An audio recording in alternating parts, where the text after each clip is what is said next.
How you doing, YouTube? Silver Joker here. Okay, so I told you guys that I was going to meet my sister and one of her friends from work down at Franklin Street Coin. Her friend wanted to start her own stack, so she wanted me to meet her down at Franklin Street Coin and kind of, go over some of the things and some of the ways to stack. And I think Phil did a good job doing that. So if you guys are interested to see how that turned out, stick around.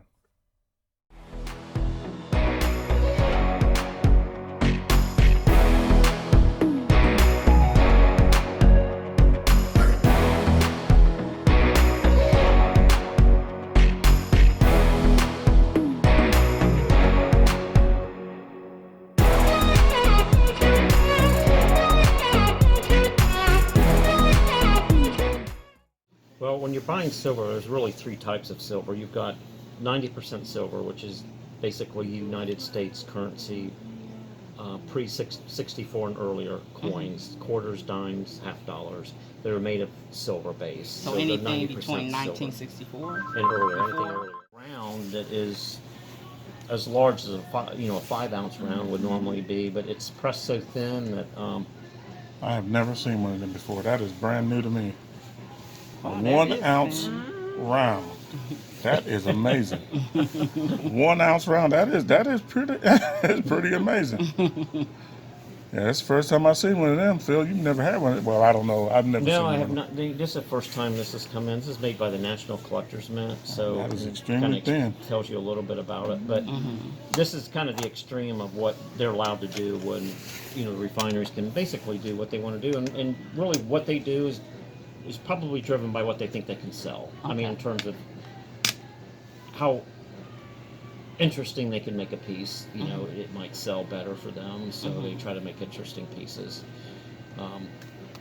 Now, some of these, because they're unique like this, I mean, some of them carry a little bit of a premium just because people like to have unique things. Okay. And you don't see them as often, so I don't know if they put a mintage on here or not, but no, they didn't. So. Now, what's the mintage? They don't have it on here. I don't know how many of these are out there. I'm sure. Mintage is how many they are They're in produced. rotation. Yeah, Okay. how many they produce. How many, like that would be a private mint right there. So how many they produce. Like the U.S. Mint, just to give an example, they'll make 400,000 or more, probably a million eagles for that year. So any, like 2020, if it has a 2020 date, you can go check the mintage and it'll say exactly how many of those they made. Okay. And they won't make any more than that. Okay. And a lot of times the lower the mintage, the more sought after, more collectible they it are. can be.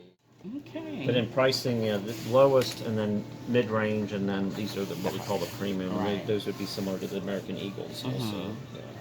Okay. So what are you investing in silver for now? I mean, that's a lot of times if you try to determine what type of silver you want to get into, is basically where are you going with your stack. I mean, what are you doing this for retirement? Or are you trying to buy and then sell it later for more money? I mean, there's all kind of reasons why people get into it, and that kind of determines Most likely what you want. retirement. Yeah.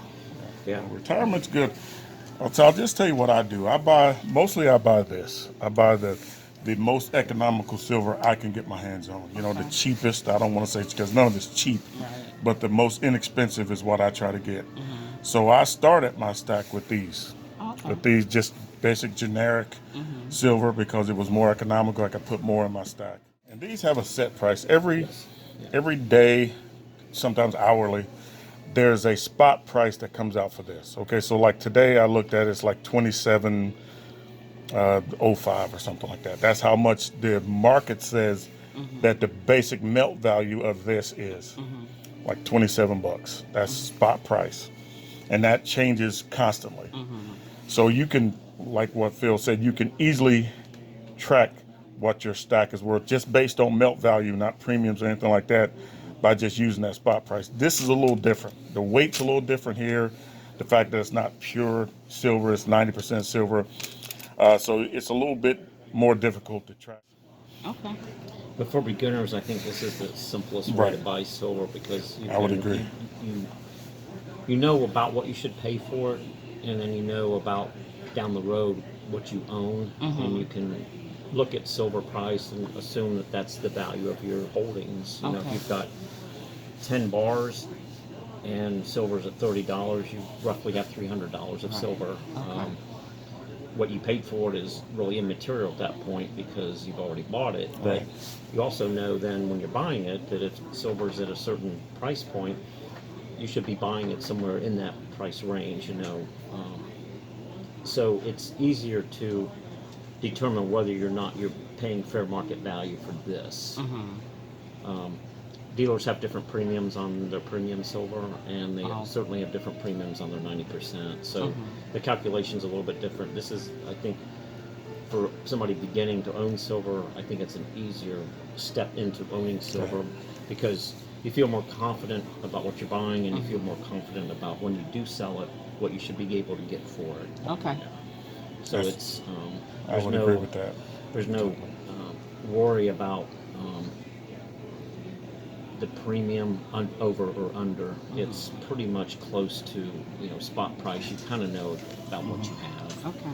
And there's really nobody can argue with that because, you know, if you have 10 ounces of silver and silver's at $25, you have approximately $250. Now a dealer might want to pay you $240, which you could say yes or no, or they might pay you $250, or they might want to pay you $230. But if they want to pay you $150, you know that it's a little low in terms of selling it, so maybe you check the next guy down the road. Okay.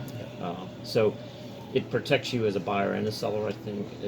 And then as you become more involved with silver, I think you'll start reaching out to some of the other things that are out there that are silver based. But I really think that starting out, you'll feel more comfortable in dealing in just 999 silver for now, just generic 999 silver. Okay. So Yeah, I that would think be that's my the route I'll recommendation. go. Yeah, and you know, the most important thing, and this is just my advice, make a budget and stick to it. You know, say I'm going to fill this tube up, and then just fill that tube up when you can with what you can. The worst thing you can do is invest in silver, and then have to turn right back around and sell it to get your money back, because then you run into a situation where you're really not, you know, getting the most economical price or value out of your bullion. So yeah, don't take any yeah, food start off, don't take easy. food off your table Right. like silver. I Right. mean, there's no reason to do that. It should be Absolutely. money that you plan to invest. You buy it, you put it away, and basically forget about it. Right. I mean, it's there if you need it. Right. It's a safety net, but it's not something that you constantly are buying and selling unless you choose to do that. But I mean, that's a lot of work. But know what you're willing to pay for it, and don't let somebody else determine what you should pay for something. Know what spot price is, kind of know the average over spot price for whatever you're doing, coins or rounds, and then you can kind of debate and talk to whoever you're buying it from. But yeah, there you go. There's all the information that I can give you. Okay, I appreciate it. Yeah. So stacking for retirement. That's a good way to go. I appreciate you guys talking to me. My sister is notoriously camera shy about this stuff. Yeah, so am I. You are too. I She tried talked me to into it. edge the camera up, but I don't want to show anybody's face because you don't want people knocking on your door looking for autographs. And that kind of thing. It's not yet. At all. All right, as you can see, there's a lot of information that we presented to my sister and her friend there. And the thing is I don't want to push anybody in any particular direction. And so I was very careful about that, but I did want to give as much information as I possibly could. I know she's new. You know, my sister, she asks me questions all the time, and I'm sure her friends are going to be asking her questions. They watch my videos as they do other content providers in the YouTube silver stacking community. So the more information you get about a certain thing, the more confident you'll feel. Anyway, so, you know, if you guys like what you see, go ahead and hit that thumbs up. Thumbs up really helps my channel out.